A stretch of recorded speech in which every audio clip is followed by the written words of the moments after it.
ஈரானுக்கும் இஸ்ரேலுக்கும் அடிதடி நடக்குது இப்போ. ஆனா இந்த சண்டை இப்ப ஆரம்பிச்சது இல்ல. இதோட பேஸ் 1979ல விதைக்கப்பட்டது. 1979 வரைக்கும் ஈரான் ஒரு ப்ரோ வெஸ்டர்ன் மொனார்கி. அதாவது அமெரிக்கா, இஸ்ரேல், பிரிட்டன் எல்லாரோட நல்ல ரிலேஷன்ஷிப் வச்சிருந்தாங்க. அப்போ அங்க ஆட்சியில இருந்தது ஷா முகமது ரெசா பெஹல்வி அப்படிங்கிற மன்னர். ஆனா ஈரான் மக்களே அவருக்கு எதிராக போராட்டம் பண்ணாங்க. அதுக்கு முதல் காரணம் 1953ல மக்களால தேர்வு செய்யப்பட்ட மொசாதெக் அப்படிங்கிற பிஎமோட ஆட்சியை அமெரிக்கா, பிரிட்டன் சேர்ந்து ஆபரேஷன் ஏஜாக்ஸ் அப்படிங்கிற பேர்ல கவுத்துட்டு ஷாவை ஆட்சிக்கு கொண்டு வந்ததுதான். ஷாவும் ஈரானை ஒரு மாடர்ன் வெஸ்டர்ன் ஸ்டைல் நாடா ஆக்கணும்னு ட்ரை பண்ணாரு. அது ட்ரெடிஷனல் மக்களுக்கு பிடிக்கல. ரெண்டாவது முக்கியமான காரணம், ஷா எல்லா அப்போசிஷனையும் டோட்டலா அடக்கணும்னு நினைச்சாரு. சாவக் அப்படின்னு ஒரு சீக்ரெட் போலீஸ் வச்சு யாராவது அவரை எதிர்க்க நினைச்சாலே அவங்களை அரெஸ்ட் பண்றது, டார்ச்சர் பண்றதுன்னு ஏகப்பட்ட விஷயங்கள் பண்ணாரு. மூணாவது காரணம், ஈரான்ல பெட்ரோலியம் துறையில நிறைய காசு வந்தாலும் அது பொதுமக்களுக்கு போய் சேரல. ஏழ்மையும் வேலை இல்லை அப்படிங்கிற நிலைமையும் அதிகமாவே இருந்தது. இந்த வெறுப்பு நெருப்புல நல்ல குளிர் காஞ்சவர் தான் ஆயத்துல்லா கொமேனி.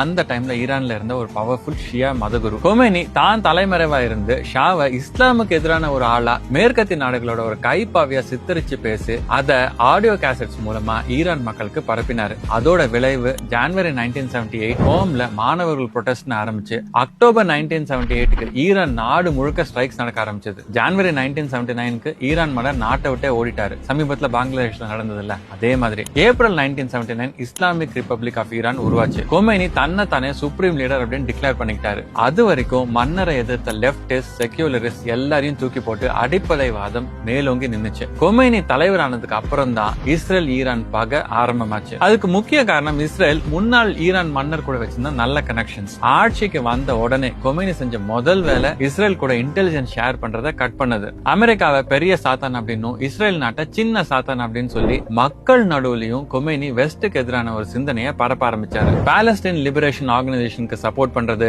1982ல இருந்து ஹெஸ்புல்லாக்கு சப்போர்ட் பண்றது, 1990ஸ்ல இருந்து ஹமாஸ்க்கு சப்போர்ட் பண்றதுன்னு இஸ்ரேலுக்கு எதிரான எல்லா அமைப்புகளுக்கும் ஓபனா சப்போர்ட் பண்ண ஆரம்பிச்சாங்க கொமேனி அரசு. அப்படி ப்ராக்சி ஃபைட்டா ஆரம்பிச்சதுதான் இப்ப ரெண்டு நாடுகளுக்கு நடுவுல